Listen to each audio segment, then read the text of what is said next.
नमस्कार। प्रस्तुत है आज का चिंतन। ऐसी परिस्थितियां उत्पन्न की जानी चाहिए कि नारी अपने व्यक्तित्व को प्रखर और सूक्ष्म बनाकर घर और परिवार को स्वर्गीय वातावरण से भरा पूरा और नर रत्नों की खदान के रूप में विकसित कर सके। साथ ही यह भी ध्यान रखा जाना चाहिए कि उसके समाज के प्रति भी कुछ कर्तव्य हैं। पूरा मनुष्य समाज एक दूसरे के साथ जुड़ा हुआ है। समाज रचना इसी को कहते हैं। शासन अर्थात संतुलन, सुरक्षा, सुविधा, प्रगति आदि की अनेक समस्याओं के समाधान मात्र व्यक्तिगत पुरुषार्थ से नहीं, वरन समाज व्यवस्था की प्रखरता के आधार पर संपन्न होते हैं। यदि समाज दुर्बल एवं विकृत होता है तो व्यक्ति की सुख शांति और प्रगति खतरे में पड़ जाएगी। उस विग्रह से परिवारों की भी दुर्गति होगी। नारी मनुष्य वर्ग का ही एक अंग है। उसकी स्थिति का समाज पर और समाज का उस पर प्रभाव पड़ना नितांत स्वाभाविक है।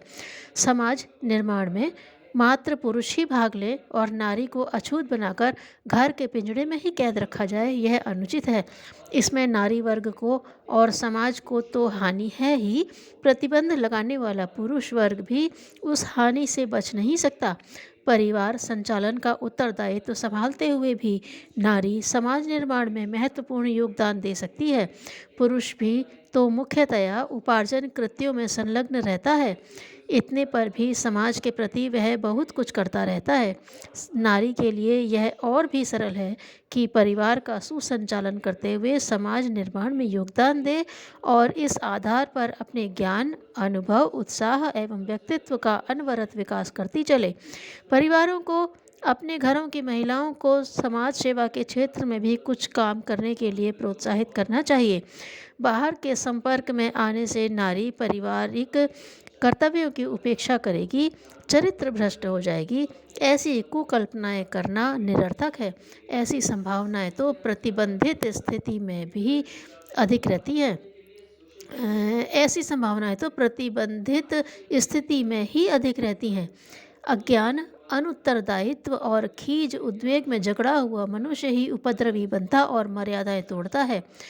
प्रतिष्ठा और जिम्मेदारी अनुभव करने वाले भले समाज सेवी अपना निजी और पारिवारिक स्तर ऊंचा बनाए रखने में ही भलाई सोचते हैं। उनसे अपेक्षाकृत खतरे कम ही रहते हैं। ऐसी आशंकाओं और कुकल्पनाओं से बचना ही श्रेयस्कर है।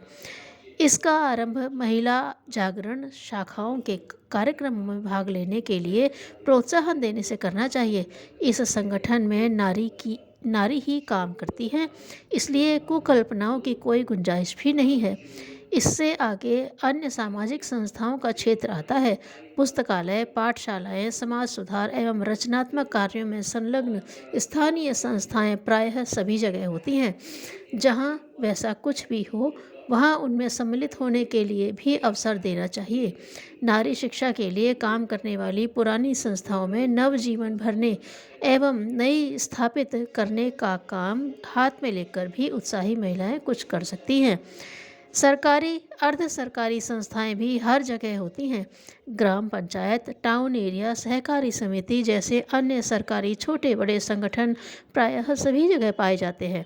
उनमें महिलाएं भाग लेने लगें तो निष्पक्षता, शालीनता एवं प्रगतिशीलता का नया वातावरण बनेगा। इस भागीदारी से नारी समाज में एक हवा बहेगी और वे अनुभव करेंगी कि उनका दायरा परिवार तक ही सीमित नहीं है। वे आगे बढ़कर समाज निर्माण में भी बहुत काम कर सकती हैं।